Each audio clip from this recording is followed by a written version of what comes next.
Energist Podcast is brought to you by NRJMediaGroup.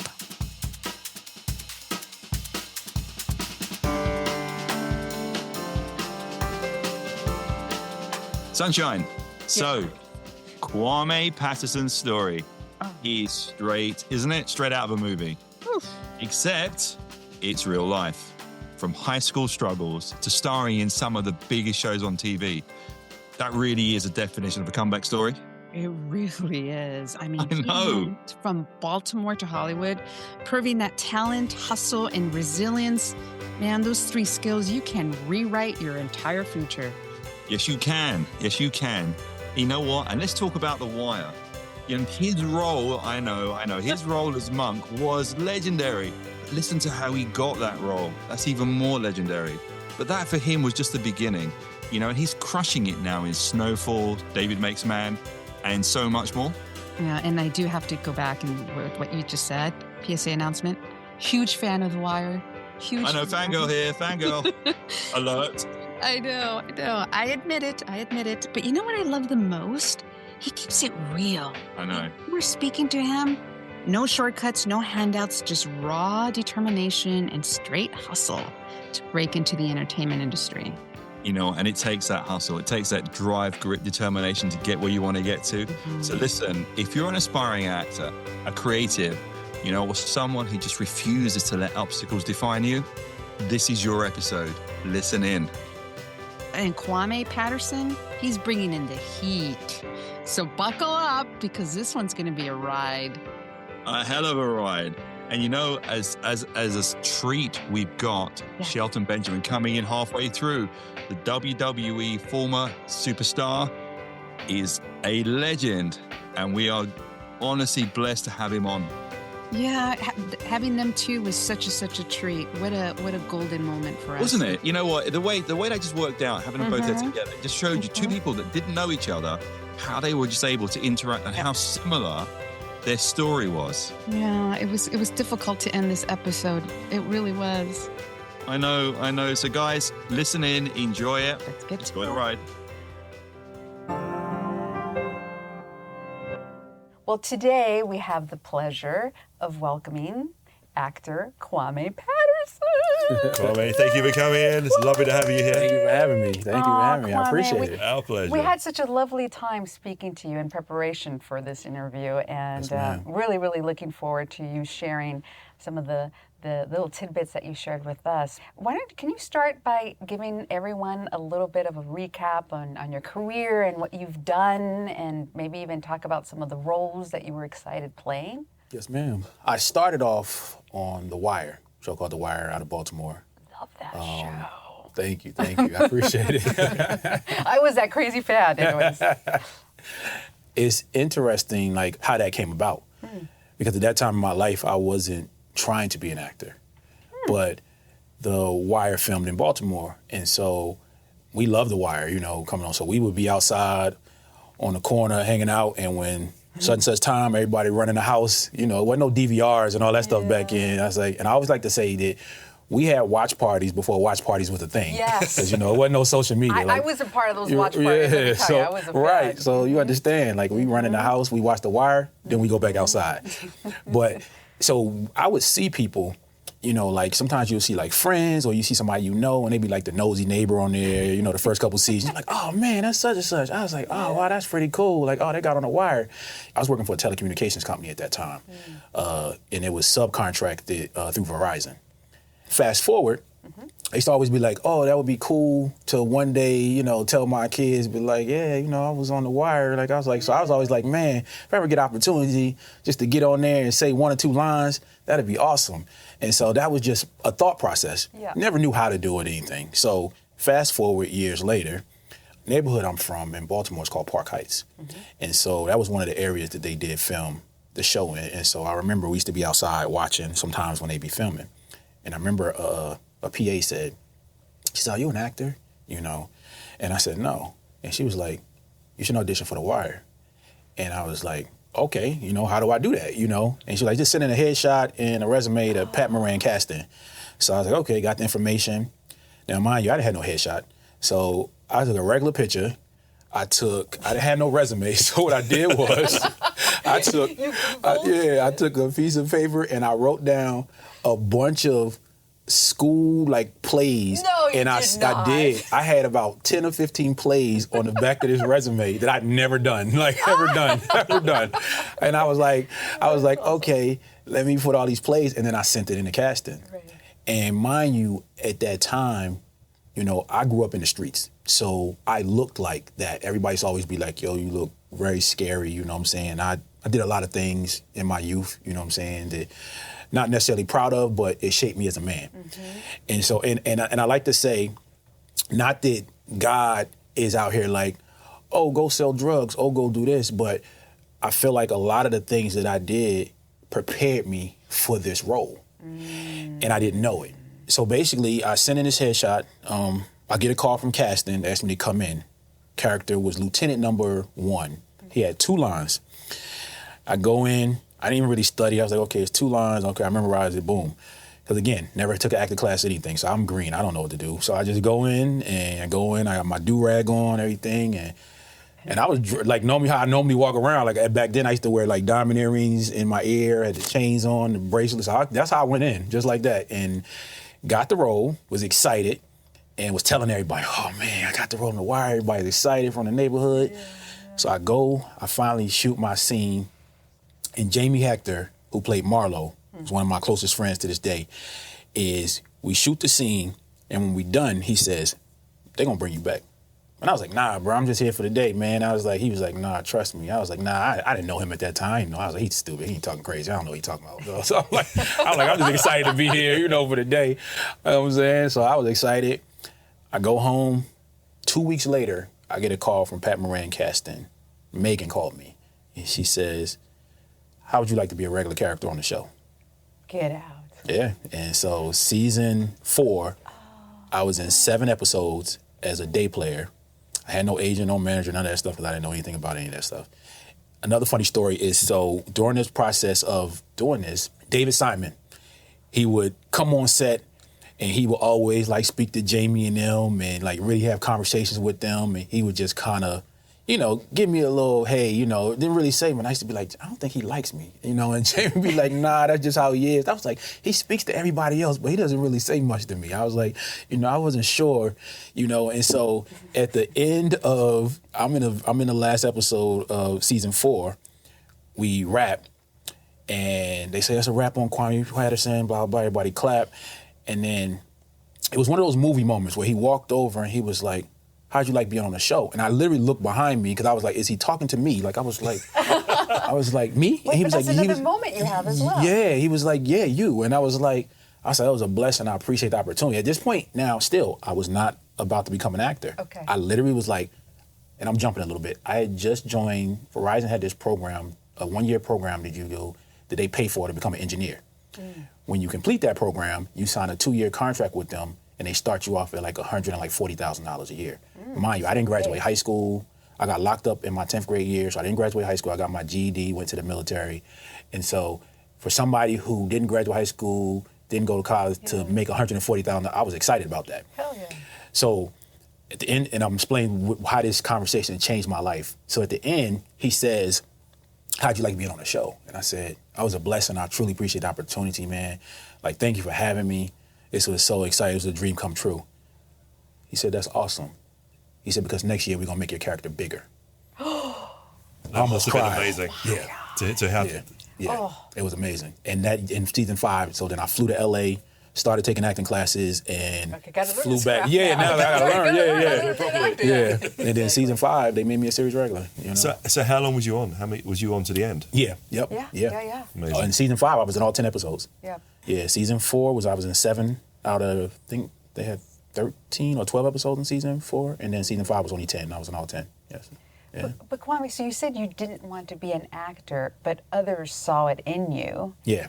And you do have a presence. Thank you. Right? And we are scared. Yeah.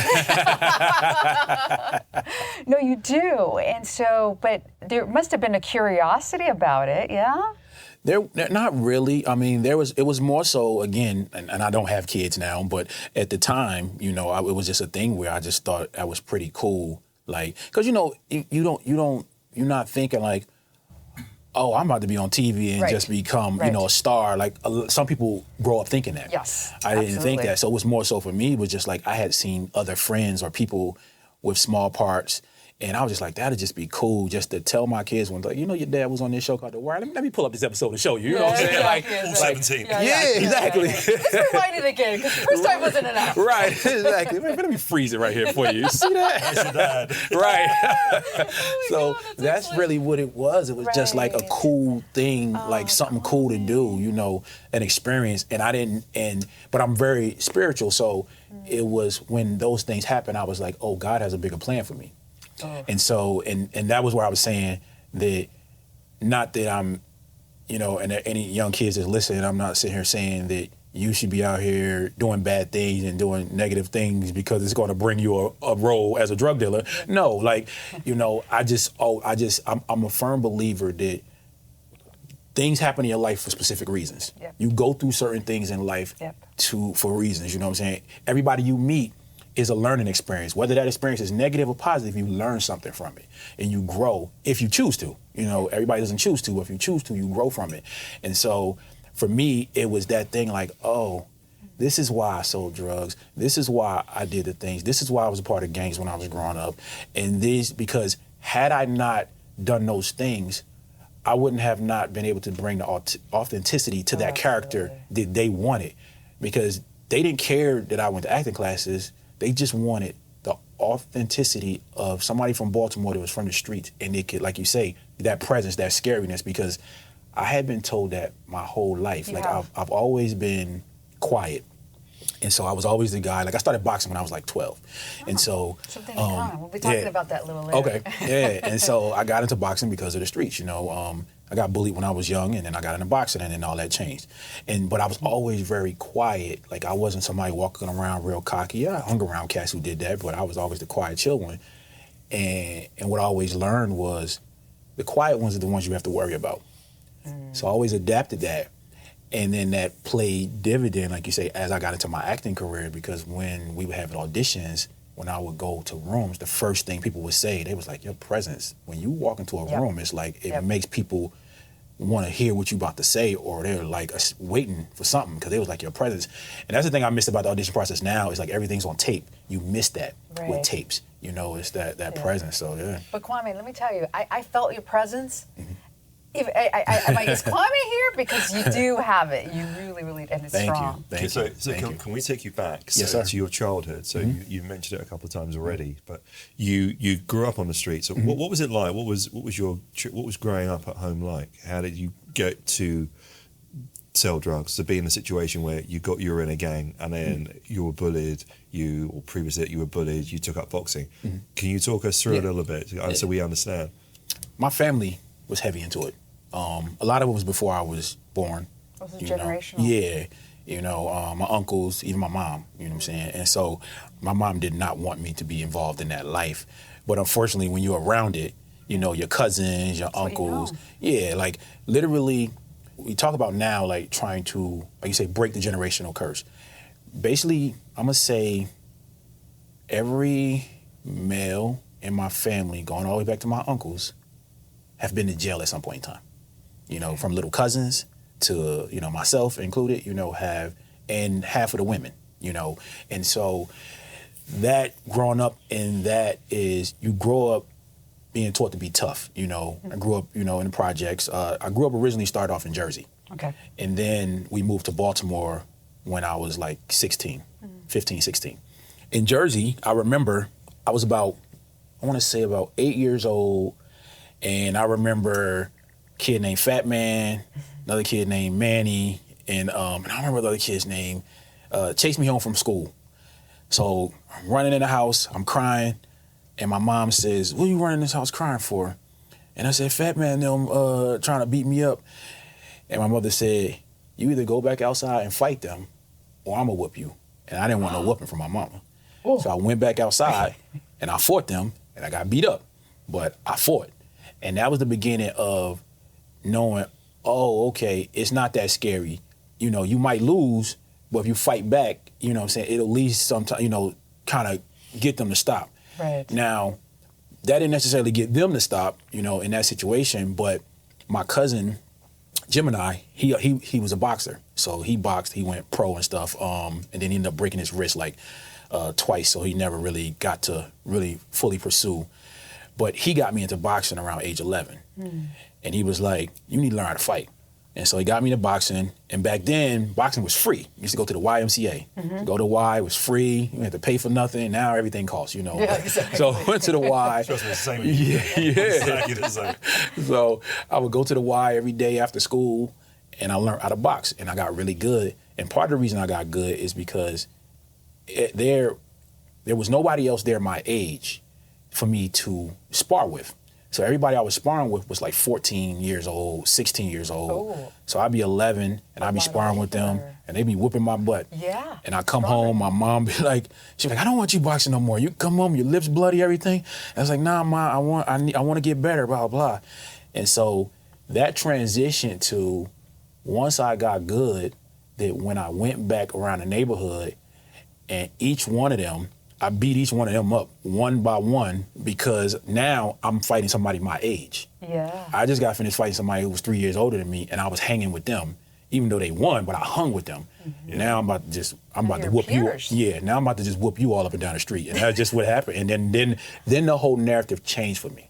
So at that point now it was like, oh, don't mess with Kwame. Well, and I would imagine, Kwame, boxing, you've told me this, it gives you strength and Yes, ma'am. strength. And that's probably, definitely. exactly, the confidence. And people feel that Yeah. before they even see it in action, right? Yeah. And also, I think one thing on a physical side with boxing, it's the fitness level. Yeah. Very few martial arts that you can do or fighting sports you can do that get you as fit as boxing. Right. Because you're using most parts of your Everything body. you're You're doing. moving around the whole time. Yeah. You're in a ring. You don't want to be there. You don't want to get hit. Therefore, you bob and weave. You're on your back leg. You're moving around, and then you've got to find your gap, and then you've got to land. Yeah. So if you've learnt that at a young age, and most of the kids that were your tormentors probably didn't, then Right. Not at all. you're a million miles ahead of them. Yes, 100%. Yeah. So get that.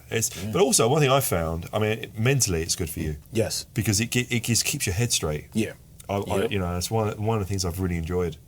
But does it teach you how to be quick on your feet too, right? Because your reflexes. Yes, ma'am. Very much so. Right? Yeah. And like you said, discipline. Like I had a really bad temper when I was younger, so it helped learn how to reel that in. And of course, I still had moments. Yeah. Yes. But I never had those moments in a fight because you're taught that if you fight with anger, you're going to lose. Correct. So I might have snapped at something else in a different situation, but then when it came to fighting, I would become real calm, and all of a sudden, I stopped talking. If you know what I'm saying. So if me and you have an argument, and I know that at my point, based off this argument, we about to fight. All of a sudden, I stop talking. You're still talking. You don't even realize that I'm preparing at this point to knock you out, and you still woo, and I'm just sitting You're there. strategizing, Yeah, right? but you step back a little Exactly. bit. You give yourself the distance. Exactly. So Yeah. Because you bring that calmness. You're like, okay, let me get into this They get you in space. control. So Right. that actually helped Yeah. you then growing up, right? Yes, ma'am. And not only defending yourself, but gain confidence, Yes, gain ma'am. control over Yeah. things, right? Yeah. That was happening. Okay. Yes, ma'am. So you live a life on the streets. You did what you did. But where did the military come into this? So I got locked up my 10th grade year in high school for drug charges. And I got kicked out of school, and then I ended up going to Job Corps to try to get my GED. And unfortunately, when I was in Job Corps, I was still being a knucklehead, so I never got my GED while I was in Job Corps. And so at the process of while I was in Job Corps, my mom moved, which is crazy. So my mom, and I'm getting you to the military. My mom moved to Baltimore. I had never even heard of Baltimore. I was like, where's that? She's like, Maryland. I didn't know where that was at. Yeah. And so I was like, I don't want to go down there. I want to stay here. She's like, no, I need to get you. You're getting in too much trouble. Well, she didn't know that Baltimore was like the murder capital at that time, and it was even worse than Jersey, where we was at. Where you were, yeah. oh boy. And so we moved to Baltimore after I get out of Job Corps, and we move on Reisterstown Road. A block over is Park Heights, which at that time was the #2 most dangerous neighborhood in Baltimore on the west side. And of course, the first person I meet is this guy from Park Heights named Ali. And so then I'm running with Park Heights, and my mother brought me here to get me out of this stuff, and it became worse. And so I was, your poor mom. Yeah, so then at that point I was just into a whole lot of stuff that was way worse, and I was in and out of jail. Probably a bigger yeah, footprint, right? And lucky I never did any like long time, but I would be in jail sometime for a couple of weeks, or I'd get locked up for a week or 30 days, stuff like that for different things. Fighting was assault charges or just, crazy stuff. And I finally got my GED at some point. I don't remember what age, maybe 17, 18. And then one of my friends went into the military, who was going through a lot of the same stuff I was going through. And he was like, he came home, he was like, man, it changed his life. And so I was like, well, I need to try the military. You saw the change. Yeah, I saw the change. And I was like, okay, I need to do the military. And so I did the same thing. And I originally wanted to go to the Marines, but the Marines at that time, they said, we don't accept GEDs. And I just went into the Army, man. I wanted to change my life. That's what I was hoping. Go there for them to pay for school. They kind of tricked me because they used to say back in the day, don't listen to your recruiter. Recruiters lie to you. Right. And so I didn't want to go to college because college wasn't for me. I wanted to go to like DeVry, and he told me, oh yeah, we pay for DeVry, those kind of programs, like a trade school at that time, as they call them, And so I went through the military, and when I got out, they said, oh, we don't pay for trade schools. It has to be a 2-year college. Oh. So I never went to college because I was, I was upset, mad. You wanted to be in the trade. Yeah, because I was like, I don't want to have to learn social studies and history that has nothing to do with the trade that I'm going to school for. So go straight into it. And just deal with the trade. And a lot of times they say you'll get jobs faster coming out of a trade school than you will coming out of college. Sometimes out of college they be like, well, you have no experience. Where trade school you get experience the whole time, right? And you come out with being trained in that specific skill. How did you feel when you came out of the Army? I felt good in a sense, like it was a great experience. I got upset when I found out, that I got played, but outside of that, I felt like I learned a lot. Did you feel changed, like you saw the change in your friend that went to when yes, you ma'am. came back? You did? Yep. Okay. Yeah. I saw the change. Like I said, like just the discipline. The military is always been like, like Sheldon was saying earlier, like the thank yous and you're welcome and please. But the yes ma'ams and yes sirs didn't come until I was in the military. So when I came out, because they drill that. Is that a form of respect? Is that why? Yes, ma'am. Yeah, it's a form of respect. Some people be like, oh, don't call me ma'am. I'm not that old. And I'm like, it has nothing to do. Like I say yes, ma'am to like people that are like 18, 19 years old. So it's not even a. Oh, that must be trippy for. It is sometimes, but it's because. Just don't worry. Okay. Hey. So it just depends on like their positioning in a sense, what I'm saying? Like, if we just out on the basketball court playing or something, then yeah. But I mean, like if, like we was talking earlier, if I'm at a hotel and it's a maid or a service person and they're 19, I'm still yes ma'am, yes sir to them, thank you, sir. Thank you, ma'am. Appreciate you. And they'll sometimes be like, I'm not that old. I'm like, I know it's the military in me. I can't help it, but it's just because they drill it. Because if you don't say it, they call it getting smoked. And getting smoked is being disciplined, and that can be anything from like physical discipline, like like crazy exercising, like I want to say like torturous stuff and this stuff. Like the whole thing of the military is to make men. So they do. It's a lot softer now than because when I was there, they could still actually physically put their hands on you. They can't do that anymore. Sure. So we would be like in a plank position, push-up plank position, and your drill sergeant or your sergeant will come along and kick you in the ribs. And then you better not fall. Oh, shoot. Yeah, or they'll come stomp on your back, stuff like that. We get in. Really toughen you up. Yeah, then, huh? we in trouble one time. I woke everybody up in the middle of the night. It had just rained, so it had this thing called the pit. It was a sand pit, and you do a lot of exercise in the sand because you already know how hard it is to work out in sand. So it had just rained. So now this sand pit is super muddy. They get everybody out of bed.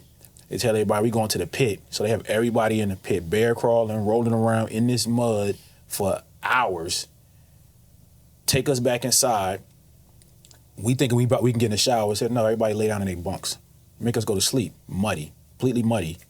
And you sleep like that until the morning, until it's time to get up to, so they would do stuff like that to mentally, break you. Yeah, they would do stuff like that to try to mentally break you.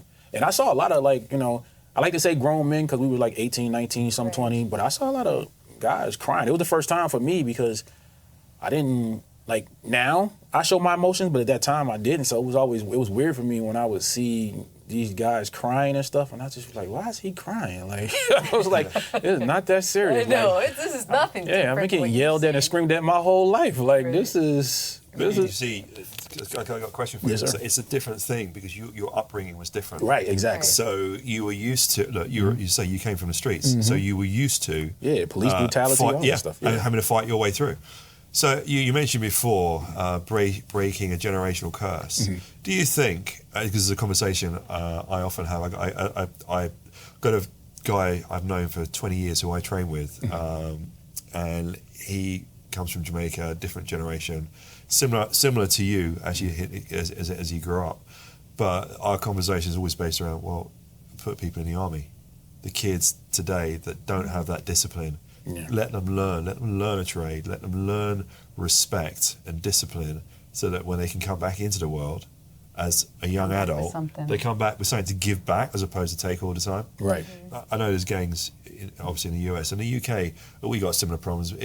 Gun crime is not a problem in the UK, right, but knife crime is. Yeah. And there are people being stabbed all the time. Yeah, and it's often, gang against gang. And it's like, these kids are like 12, 13, 14, just being slaughtered. Right. Yeah. Why? Yeah. It's something so wrong. I mean, it's almost like you're born to die at in your early teens, and it's in my mind it's just wrong. So I was just curious what you thought, but from what you're saying, it sounds like.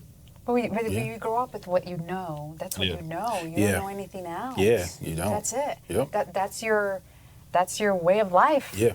No, you don't know that there's another opportunity unless someone shows it to you or you get curious and go out of it. So I think that's where mentoring, right, comes into play, and having someone say, you know what, I'm going to teach you something. Yep. And then if you get them early enough with that spark in them, then they can change, right? They can change out your life, which you changed your life around, right? Yes, ma'am. Yeah. But you still say, so how long ago were you in the army? So if you were 19, I'm 47 now, so I was 20. I went into I was 19 or 20, 28 years so ago. 27 years ago. Okay, fine. So so that's still instilled within you. Yeah. In terms of how you speak. So it shows you learn. Yep.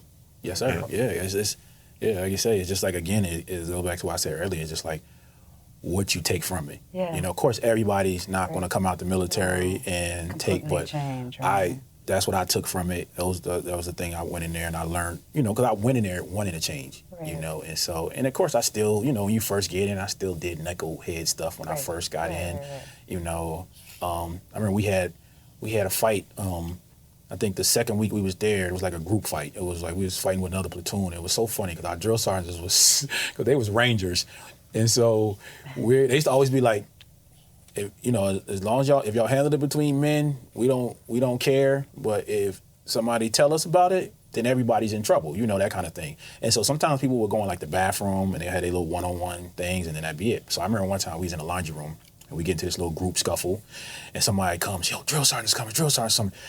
Everybody stop. People sitting on top of the dryers and rest of people's shirts is torn. Yeah. Somebody bleeding. Drill sergeant walk in. He says, someone's inside the dryer. Right. 4 people are sitting on one guy. Right. The drill sergeant walks in. He says, everything okay in here, privates? Yes, drill sergeant. He looks around. All right, carry on. That was it. And that was the end of the scuffle. Like, we didn't go back to scuffling afterwards. It was just end. Oh, really? So when the drill sergeant would come, then wherever it was, whoever had the beef, you just kind of let it go? Yeah, it was kind of it. Because it was just like, but yeah, it was that thing of like, so that's why I say we still did like in the beginning, because, we were all coming from different places. So we were still learning and growing. Right. But as we grew, those things started to stop, those like my attitude that I had in the beginning, because I had that attitude of like, again, like I was saying, I was used to people yelling in my face. We, like I say, we get stopped by police officers and they talk crazy to you all day, and you just be like, man, come on, bro, like whatever. You just, and that's how it was with the drill. I had that same energy with the drill sergeants because they were authority. Yeah. So when they be all in your face yelling, I'm looking at them like, because everybody else all like nervous or people nervous, and I'm like, bro. Well, you wouldn't take it in either, Yeah. right? Because you're already used to it. Right. You almost So, had a shield area, but yeah. Exactly. That's all you got where someone else takes it in. They're like, Right. scares the crap out of them. Yeah, so it took time to me to understand like that he's trying to, make me into a man, and so it took time to stop being defensive and to like allow that to happen, and then it was like, yes, drill sergeant, then you straighten up, yes sir, well, boom. But in the beginning it was kind of like, man, come on, like all this yelling. I wouldn't say it, but you could see it on my face. You get what I'm saying? Like in my face, I'd just be looking at you like. Yeah. Nice to know. So yeah. But, you know what, Kwame, tell me at what point, can you recall that time when you said, you know what, I want a different life? Was it in the military? Was it there that you were starting to get curious about wanting to turn your life around and do something different and not carry on the generational? I think that probably happened more so after the military. Okay.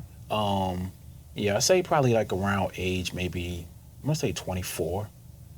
24, 25 is when, because I'd already, like, I made the steps to obviously do this, but, you still go home back to the same environment that you're around. And so I still went back home. Yes, and that's... Yeah, and I still... That's almost a danger, right? So I still went home, and I still got caught up in a lot of the same when I first went home.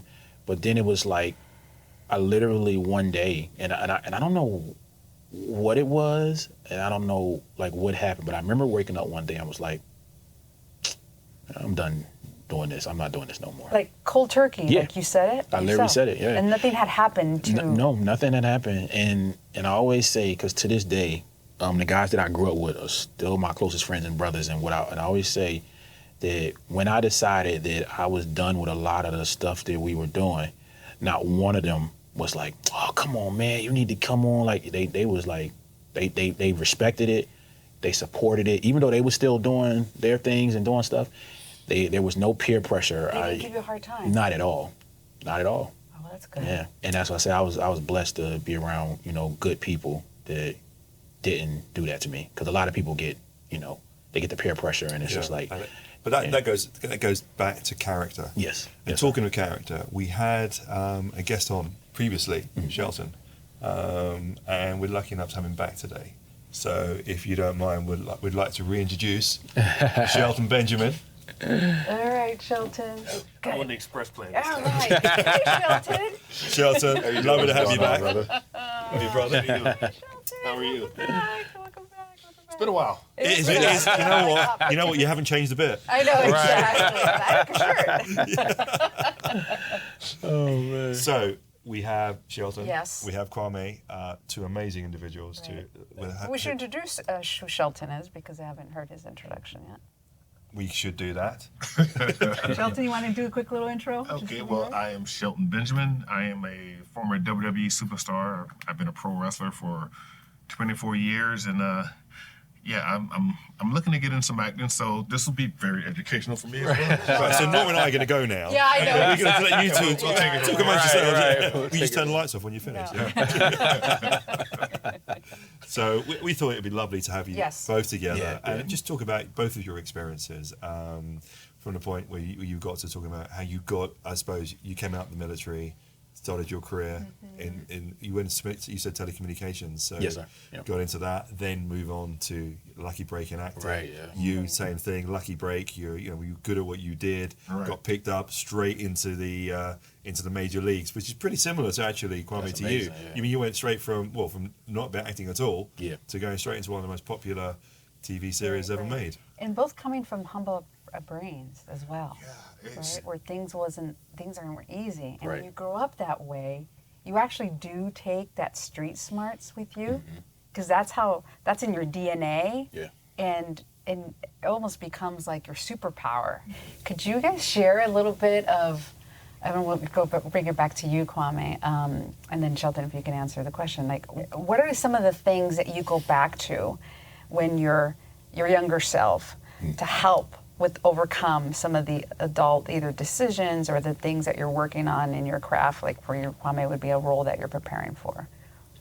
Definitely, like you say, just tapping into those those memories or experiences to, depending on what the character is or, is, and trying to, Sheldon was talking earlier, is like, it's just always trying to make sure I'm bringing me to the character, because I had to learn that. I would try to become the character. If it's a lawyer or a doctor, I would try to talk like a lawyer, or how I thought a lawyer or doctor should talk, instead of understanding that there are lawyer and doctors who talk just like me, sound like just like me. And so it's understanding that, being able to, like you say, tap into those memories, I call them sense memories, and bringing me fully to the character, So that's what has worked for me so far, so that's kind of what I do. Cool. What about you, Shelton? I and most wrestlers that I know have a habit. We compare every aspect of life to wrestling, so to hear his story as far as how he approaches acting now, as opposed to trying to be a lawyer or a doctor. For me as a pro wrestler, I had to go through the same kind of learning phase where it's like when I first got in there, I thought it had to be a certain type of act a certain kind of way, move a certain kind of way, and as I got older and learned more, it's like, no, I can be more of myself, because for me it's easy to spot a new wrestler or someone who really doesn't know much about wrestling because they're playing a wrestler. Like they get in the ring, they're trying to imitate someone else. Yeah, and I see it so much in my industry where they get in and I'll watch them and I go, okay, they're playing wrestler. The really good guys, to your point, they just play themselves. Like, best example, Brock Lesnar. He's a good friend of mine. We started together. He doesn't play a wrestler. He goes in there and he's Brock. Rey Mysterio, very different kind of wrestler, very different style, because he's a smaller guy. But for the most part, he doesn't go in there and play a wrestler. He doesn't do moves or move in a certain way because he thinks that's what he's supposed to do. It's very natural, so it doesn't even feel like he's acting. You know what I'm saying? So it's really interesting to me to hear you used to try to be a doctor or try to talk like a lawyer because, like I said, guilty. 100% guilty. I'm probably still guilty of it. But you were talking, I heard you tell in a conversation you were talking about earlier, you were talking about Denzel Washington, the type of person that he is. If you look at, he's the most amazing actor. He is so natural in the roles that he takes. He is himself, and we were talking about this yesterday. Even the way he dresses, his dress is how he dresses, how he appears on screen. It's pretty much the same in every film. You look at Man on Fire. Okay, one of the best films ever made. You see. Okay, absolutely. And in fact, it's a true story. In fact, a lot of the films that Denzel has done, talk about Hurricane, great true story, American Gangster, phenomenal films. But he plays the same part because it's him. Yeah. And it becomes so believable in the role. For as an audience member, when you're watching a film like that, you get so absorbed into the role when you can believe the characters. Yep. Yes. Yep. There's an authenticity. I mean, Kwame, you said it too. I think it also stems from you as a person, wherever you come from. Like even your upbringing, you were Kwame. Right. Right. Yes, ma'am. You weren't afraid to be Kwame, and there's Kwame 2.0 right afterwards, but you own it. Yeah. And I think oftentimes we think we're supposed to be someone else. To be the right person or to excel, you have to fit this box. And now it's like, forget about the box. Yeah. We want individuality. We want your persona to shine through. And that's something that when someone's being themselves, their light illuminates, and that's very attractive, right? Yep. Amen. Right? And can you share a little bit too, Kwame? I know that one thing when we were speaking earlier, your belief and your spirituality comes out true and true. You could feel it when you're speaking. And it's funny you mentioned Denzel. I see a little Denzel in Kwame when he speaks, but everybody has like a cadence, and I could see in you believing in what you believe in, how that very much is like your North Star and it centers you. Can you tell us a little bit about, some of your ideas and thoughts about, mentoring and just being positive? Yeah, I say so. Definitely, I definitely say a lot of it. Like So I've always been spiritual and always, like been positive. But since being with my lady, she's taking it to a whole nother level. So like, she's like, we're literally every morning, we get up in the morning, we have a certain area, like the prayer rug, and we have crystals, and so we get up and we meditate, we pray together, we will talk about, especially like on Sundays, we'll talk about like our goals for the week, things we want to accomplish and do. You both talk about goals for the week? And and then at the end of the week, we talk about what we accomplished versus what we didn't accomplish. Because of course you're not going to accomplish everything. Okay. Sometimes you do, but she's very pivotal. You know what I'm trying to say? I can't think where. She's key. Yeah, she's queen. key. There you go. Yeah, the queen that you need in your life. Yes, Got it. definitely. Yes, thank you. She's key to really just like making sure that we're held accountable, and making sure, because listen, we're human. There's times where, I might get up in the morning, rush in or whatever, and she'll be like, don't forget to meditate before you leave. And I'm like, oh man, okay, cool. All right, let me go meditate. Meditating grounds you. Yeah, it does. It does, man. It's so good. So she's really on top of it. So I definitely give her a lot of credit. Can I ask you, where did that come from? Because obviously, again, you grew up, probably, if I don't mind me saying, a violent environment, and spirituality and that don't necessarily go hand in hand. It does and it doesn't. And the reason I say that is because, and you can speak on this, definitely us as black people, as a culture, we can sell drugs and we'll be in church on Sunday. Okay. We can go, what I'm saying? Multitask. Yeah, so we, like American gangster. Okay. Yeah, so I've always, my mom, I wasn't big into church.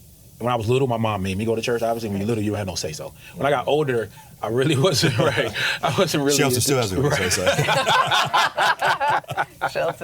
When I was older, I stopped really going to church, but I always still read the Bible, always still prayed, always still believed in God, and stuff like that. So, and then as you just get older and older, it just gets more. And then later on, I got into more to like crystals and then meditation and all that stuff like that. Yeah. So, but it started from there. And manifesting. Yes, and manifesting. Head your yes. baseball cap. I Believe know. on it. Oh, It yeah. says Thank believe. you. So Kwame has this really nice hat on it, and it says believe. Thank you. Is that one of your mantras? Yes, ma'am. Yes, ma'am. You always got to believe. Always, especially believe in yourself. Yes, definitely. You start with number one. But it carries you through. So whatever you do, or wherever you go in your life, as your career, as you now progress in your career, Shelton, same thing with you. It's having that belief. It's not an arrogance. It's just a quiet self-belief that you can do it. Because it's only going to be you. You're both your own brand. I feel like a lot of my successes were, to your point, pure belief. Because similar to him, I grew up in a rough neighborhood, and had to fight in the streets, and avoiding trouble, and sometimes you can't avoid it. Right. But there are certain things that I've always. It's not even that I knew. Like it's I don't know which is stronger, belief or just plain knowing. I knew. Good. When I was in the 5th grade, I know I'm going to go to college on a scholarship, an athletic scholarship. I thought it was going to be football. It turned out to be wrestling. Mm-hmm. I knew if I got a shot with WWE, I was going to have a good career. I didn't really expect a shot, but I got it. But it's one of those things where my own self-belief have the success that I have. However, there are times where it was a belief others put in me that I felt a responsibility to live up to that belief. To some of your mentors. Yeah, but even before that, when I first started wrestling, I was still in the streets as much as my mother would let me. Let me emphasize, I had a strict mother. I come from a, very. My parents did not. My mother did not mind putting fire to my behind when I stepped out of line. So when I first started wrestling in high school, I started in the 10th grade, I started playing football in the 8th grade. But I was still in the streets, not doing knucklehead stuff, but I was doing well in sports. So my name kept getting in the paper. And I remember walking into these apartments, they're called Roosevelt Gardens in Orangeburg, South Carolina. I was walking through the apartments, and a couple cops were walking towards me. Of course, last thing you want to see in the hood is cops. Right. So as I'm walking past one of them just looked. I don't know who he was or what his name was, and he said, "Oh, hey, Shelton." And I just remember going, "How does he know me?" And then it struck me, my name and picture was in the paper, and that's when it hit me that because of my athleticism, people are paying attention now. And I was like, okay, well, if people are paying attention, I got to be on my P's and Q's. I can't be. Yeah, that was a big aha moment for you, right? It was a huge aha moment. But then when I got into wrestling, my coach Jackson, he had more faith in me than I did, because one of our first practices, he was kind of telling the kids, this is, you got to believe in yourself. You can do these things and all this. And he looked at one of the guys and said, "Yeah, do a backflip." And the guy was like, I don't know, coach. And then he just kind of looked at me and went, I had never done a backflip. I could flip, but I'd never just done a standing backflip. And just because of his belief that I could do it, I just nailed it. Wow. You did it. I did it. And all he did, he just went, and I just got up and did it like it was nothing. But it was because, again, his belief in me helped propel me. And again, I talked about my high school coach, Coach Donnelly. He had more belief in me than anyone, and I credit my entire existence to him. That's amazing. And again, it's because he believed in me. He told me he believed me. He told everyone he believed in me. But he also put in the work. So, and I know we haven't touched on this yet, but that's where the whole mentoring thing comes in. Because without this man, I probably wouldn't have made it out of high school, much less all the other things I accomplished in my life. So, but it was that belief and my desire to live up to that belief that helped propel me in a lot of ways. Don't get me wrong, I still was very confident, especially in a hand-to-hand situation. But again, it made me good to validate his belief in me. Right. But belief is knowing, and knowing is belief. Yeah. They're two sides of the same coin. And when someone has faith in you, so even someone coming up to you and saying, "Are you an actor?" They saw something in you instantly. They didn't walk up to you because they had nothing else to do. Right. They saw whatever the look you had on your face, that look of menace or something that just fitted. Yeah, swagger. Yeah. That's what he had. You had something they wanted. Yeah. Right. Yeah. And that's what has propelled you through your career. Yes, and now you add in the spirituality, the other side of it. It's a very powerful tool because you've got it on the inside and you've got it on the outside. Yeah, yes, sir. Yeah, and then also adding acting kind of makes you, if you want to be a serious actor, it makes you add the vulnerability. Because I definitely wasn't a vulnerable person. I never wanted to show my emotions. Oh yeah, we got to protect them, right? So you understand exactly. Oh, one. Yeah. Yeah. That must have been difficult for you in the beginning, right? When you had to be, it's easier to be the tough guy, but when you had to not be the tough guy and be the softer guy or whatever the role. I would pass on those roles all the time. You would? Yeah, I would pass on them all the time. And when you eventually did not? Yeah, it came. I was telling him earlier, I went to this program. I went to a bunch of acting classes over the years, but I went to Lee Strasberg Academy. Okay. I did the 1-year program. And that program is what really allowed me to tap into my vulnerability and start to get comfortable with, crying and not feeling weak and all that kind of stuff. Yeah, so that was the change for me. And then I was telling him, I said, the moment that happened, my booking went through the roof. It's crazy. I was just... You're kidding me. Yeah, I became a working actor. I used to still wait tables and stuff at that point. And I would book a guest star, maybe sometime 2 guest stars a year type thing or whatever.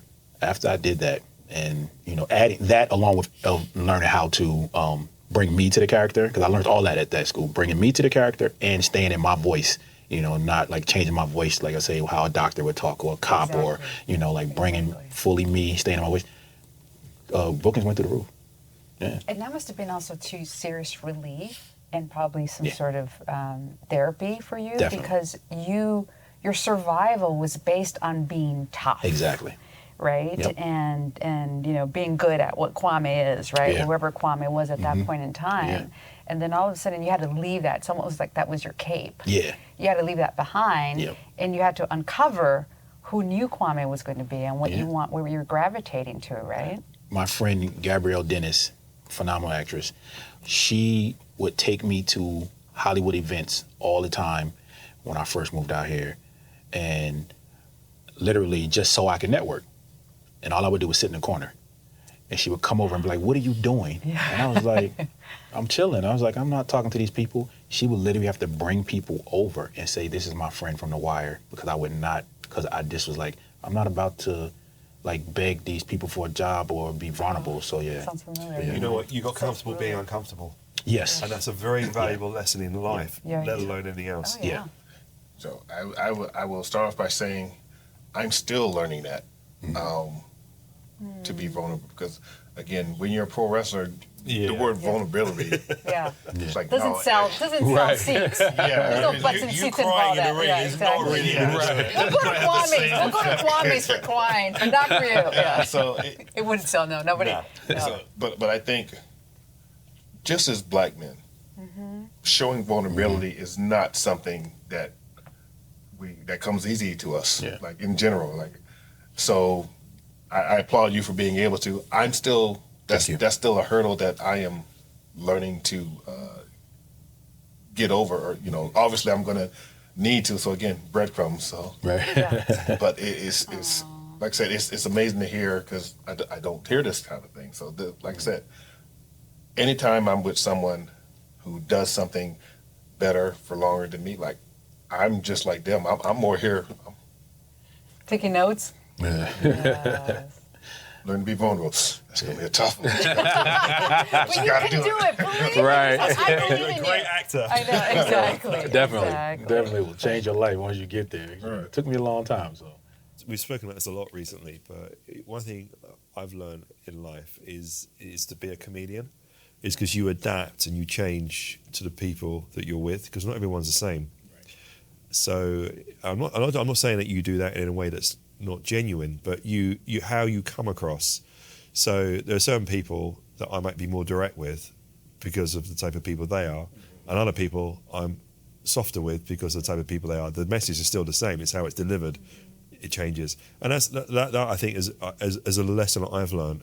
And it's funny, we've both had the privilege of sitting in front of some immense people this last year, and listening to their experiences, listening to you both saying where you came from. Look, I wouldn't say Nora and I upbringing is the same as yours, but we come from humble beginnings as well. No one ever handed us anything. Whatever we've had, we fought for. Yes, we didn't have the struggle on the street maybe that you did. But look, I'm Jewish, so there was always plenty of struggle when I was a kid growing up. Trust me, I was always in fights, so I understand that. But to see it, to listen to it is actually heartwarming, because it's real, it's life, it's what 99.999% of the people on the planet live. It's only the very fortunate 0.1% that don't live that, that breathe different air. So this is real life. And this is what you live. It's what you portray when you're acting, when you're in the ring. You portray a certain aspect of life. So as we draw to the end of this episode, there's two things that we would like to do. Okay, but before we even do that, you mentioned mentoring before. Okay, and I'm hoping, I'm guessing that it's the same with you. You strike me as the sort of person that has always wanted to give back. Okay, what do you do, either of you, to promote mentoring or to do mentoring, or how do you give back? Yeah, pay it forward. Well, for me, I actually went back to my old junior college, and we put on a youth camp. I wasn't paid for it. I just showed up. You just showed up. Yeah. Nice. Well, I shouldn't say just showed up. My coach, who was the assistant coach at the school when I attended, he invited me, and they don't have a budget to pay, and I was like, no, I'm happy to come. Because this is where I started, and we went. It was a great time. We had wrestling mats out on the campsite near Eagle Lake up in the mountains in California, and for me it was a surreal thing. And I've always taught amateur wrestling, but to go back after so many years, I hadn't done it in a while. It was like kind of, spiritual, surreal. Like it brought back so many memories and reminded me of where I started. And with that, there are a number of, guys who are in the wrestling business, young guys, that I mentor. I don't want to say I train, but I definitely mentor, and they look to me for advice and things. A couple of them are, I've had friends pass away. So one's named Zilla Fatu. His father was a popular Samoan wrestler named Umaga. So he calls me and asks me for advice and things like that all the time. And another one of my friends, Shad Gaspard, who he passed away a few years ago. That's what I'm trying to say, his son, right? Yes. So that was my little brother. And so like I have a friend that was really close friends with him. So yeah. That's how I know who it was. So his wife and son have moved, but they've moved back to Houston. And so I try to be his, can't be his father, but I try to be the father figure when they need me. And, a lot of situations like that. And also with, some talent that are and recently just left WWE, like who are trying to find their way because it's their first time being on any scenes. So I have a lot of people within the wrestling community that come and ask my advice and help and things like that. And I'm always happy to, and I always tell them, I'm never gonna ask you for a penny, and I'm never gonna lie to you. And so far, it's a very, like I said, it's giving back. It's very rewarding for me. I don't get anything out of this except for the joy of seeing them succeed wherever they may go, and that's enough. It's lovely.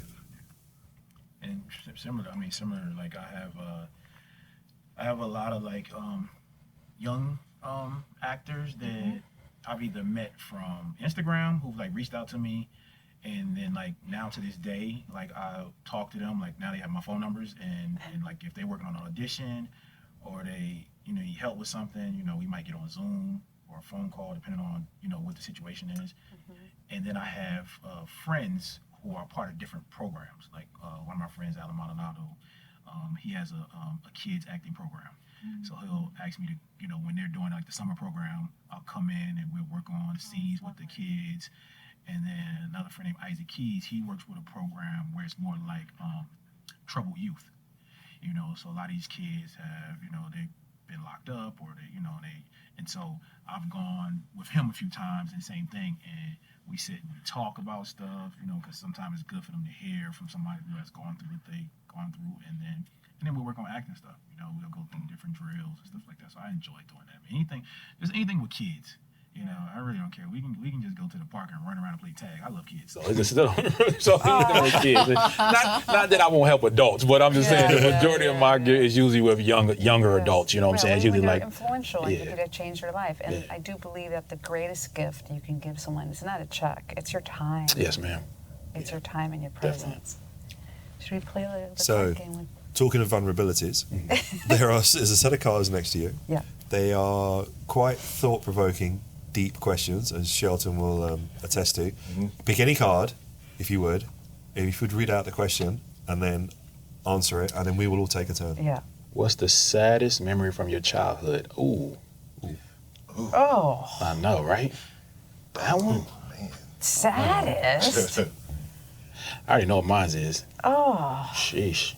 Okay. That wasn't a very inspirational right. card. It is deep, though. It is deep, though. So this just went dark. I know, exactly. Yeah, pick another card. Pick another card. We don't want to just... Yeah.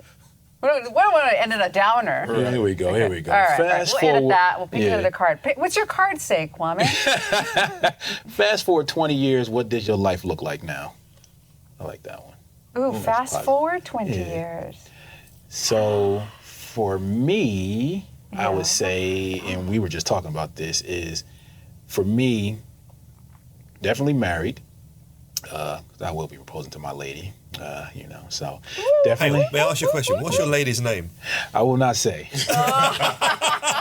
She's one lucky lady, though. I'll show you guys pictures and stuff. But it's so funny that we've been together for 2 years, but we've known each other for about 7 years. And we've always I'm sure some people know because of like just likes and stuff on Instagram, but we was always like, we just want to keep it private until it's not. Okay. You know, at some point in time, you know, you're going to see us on the red carpet together, and it's not course. going, it's going to, you know, she's an actress as well, Okay. very talented, and she's on some really great shows. A So, podcast guest. so Exactly. yes, oh, yes, Yeah, we definitely. could have them back, folks. Yes, Bring yeah, them absolutely. back. That'd be dope. Thanks. So definitely married. I'm starting the process now of getting into producing and writing. So thank you. So, Yes. you know, so for me in 20 years, you know, I'll be a successful writer, producer, and actor, Okay. you know, and married. So, And father. we're probably not going to do the kids. Yeah, there was a gotta point. join the club, I man. know. gotta join the club. There was a point in time when we thought about it, but then even she was like, you know what? I think I'm cool on it. So I was like, okay. So yeah. Okay. Well, for me, in 20 years, Yep. I would say retired. Sweet retirement. You know, hopefully I'd be retired, and I would imagine I would still be mentoring and probably coaching in some way. Hopefully looking back at some of the younger talent that I've helped while they're still on their journey and enjoying their successes. And so I have 2 daughters. So while I'm not rushing them, maybe hanging out with the grands. Right. Oh, yes. That's awesome. Yeah. Rich. You.